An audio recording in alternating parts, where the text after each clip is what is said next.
Dear students, as we have seen till today, the Henry Fayol's 14 principles of management. So today we are going to see the principles of scientific management, that is F.W. Taylor's scientific theory or scientific management theory. So first of all, we are going to see the biography of F.W. Taylor, that is 1856 to 1915. So F.W. Taylor was an American who started his career as a machinist in medieval steelworks at Philadelphia, and then through his gradually work and progress, he rose the position of the chief engineer. He introduced himself to the various observation and experiment based on scientific data. Previously, as we have seen, the Henry Fayol, the father of modern management, he was based on the modern approach, but F.W. Taylor is based on scientific approach, and he has termed whatever the management process is going on as a scientific management to the contribution in the development of management thoughts. So he also led the scientific principles. So what are the principles of scientific management that we are going to see today? So first one, we can see the scientific principles or the principles of scientific management, that is, in order science not rule or a thumb. Science is not just a rule or as a thumb.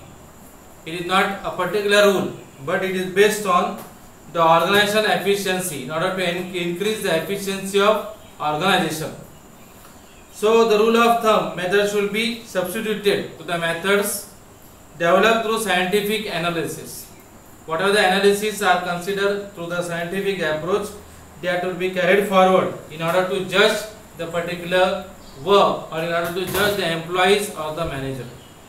Secondly, we can see the principles of scientific management as a harmony, not discard.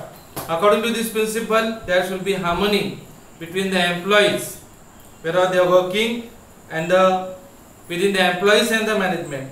So there should be a coordination while maintaining conflicts between them and the perfect understanding between the employees and the management. So this principle states a particular understanding, a harmony among the employees and the particular management. Secondly, we can see the third principle, that is mental revolution.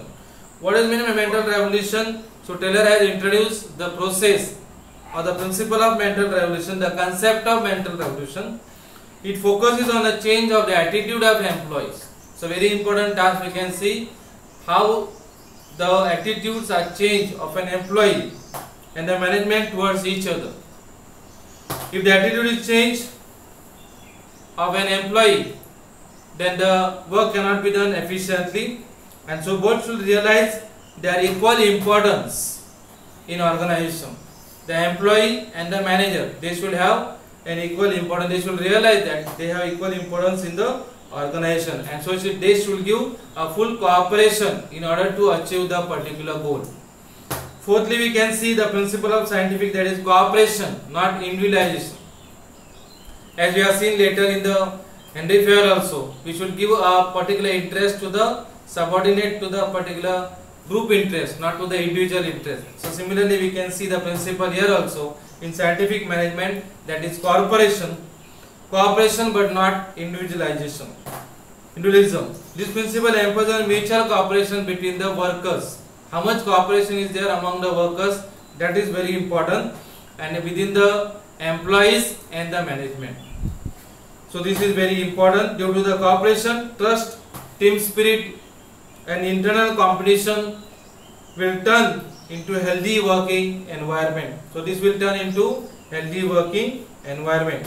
So management should always consider the suggestion given by the particular employees in decision making process. So while taking the decision, so management or the manager should take into consideration for the particular employees' suggestion in the decision making process.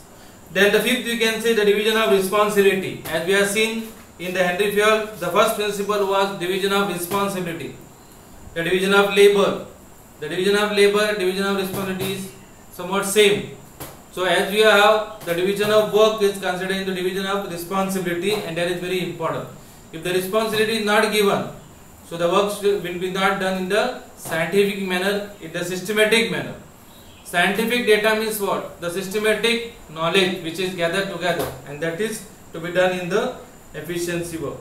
Then the sixth we can see the development of employee and employees for greater efficiency and maximum prosperity. That is important. For the best performance of the organization always depends on the skills and capabilities.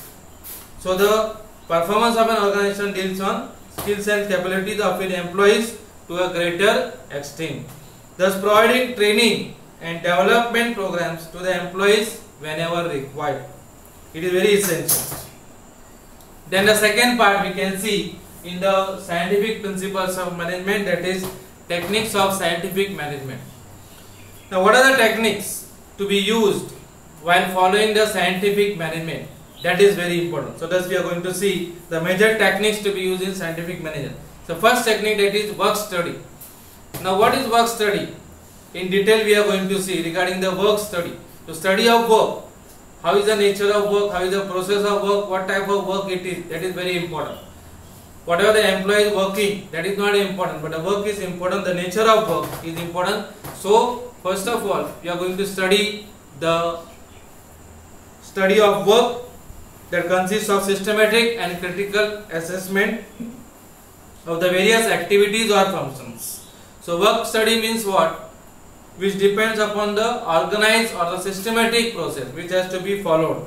So work study is based on techniques on the time study. So first of all, the first thing we are going to study in the work study, that is time study. The study of particular time which is required for a particular work, that is important. How much time is required to do a particular work? 8 hours, 5 hours, 6 hours, or the full day which is required.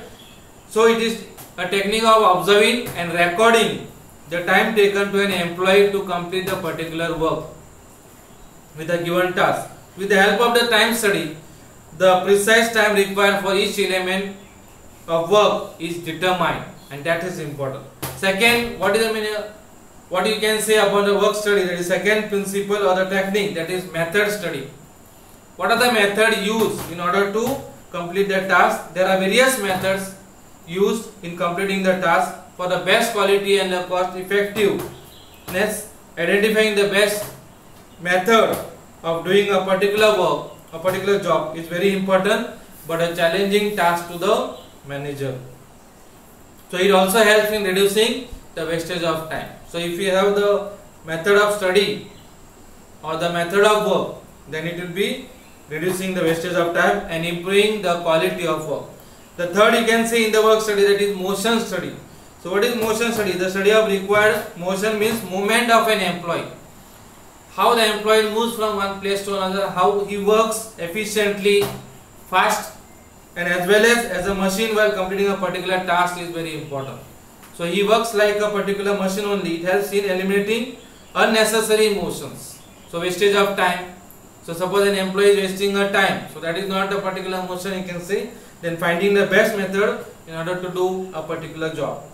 So if there is a motion study, it helps to increase the efficiency of an employee. And the fourth thing we can see in the work study, that is fatigue study. Fatigue means generally long working hours without sufficient break. If there are no breaks, sufficient breaks are not there, intervals are not there, then target procedure, the pressure, heavy working conditions, tools, then the poor working condition results into physical and mental stress. So this is fatigue you can say. If these processes are not there in the particular work, then an employee can result into physical and mental stress, that is fatigue, and it is an adverse effect on the health and efficiency of the particular employee and also effects on the organization. So these are the four factors which are considered in the work study. So this is the first technique we can say. The first technique used in scientific management, that is work study. So work study consists of time study, method study, motion study, and fatigue study. So these are the four factors in the first technique. Second technique we can see in the scientific management, that is standardization of tools and equipments. So whatever the tools and equipments are required, they are to be standardized, they are to be kept in the proper manner, in the working condition, in order to do the production in efficient manner, which help to reduce the spoilage and wastage of material. The third principle, you can say, the third technique, that is scientific task setting. The scientific task setting. What are the scientific based equipment which are used?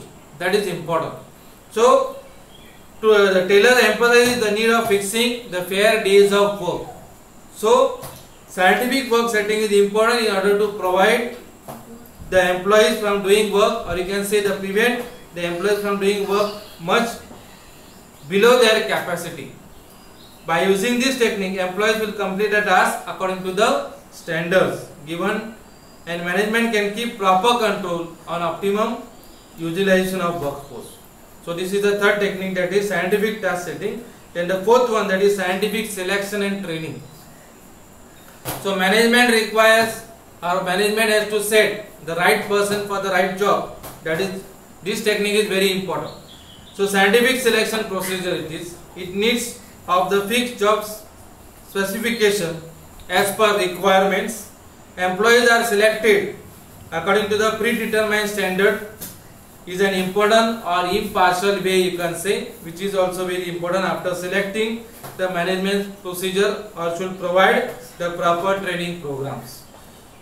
Then fifth, you can say the functional organization process. In a concept of Taylor, planning is separated and implementation. So the planning is separated from implementation in this concept. So the functional organization consists of, it is categorized by the planning level or the implementation. What is planned, what has to be done, it is in the planning level. So the routine work, instruction to be given, time to be given to in order to work or to be determined, and the discipline to be ensures the works are working at a perfect rules or no. And the second, you can say at the implementation level, what we are implementing at a particular level, that is gang base, or you can say actually gets the work done in order to get speed boss, repair boss, or you can say the inspector, in order to ensure the work which is done as a specific standard. So these are the different principle or the different techniques to be used in the management. So two things we are studying in the principles of scientific management, that is principles of scientific management, different principles, and the techniques of scientific management. So this we have studied for the last part. This is the end of the chapter of the first one, that is principles of management. In the last part we have seen the principles of scientific management and the techniques used in the scientific management.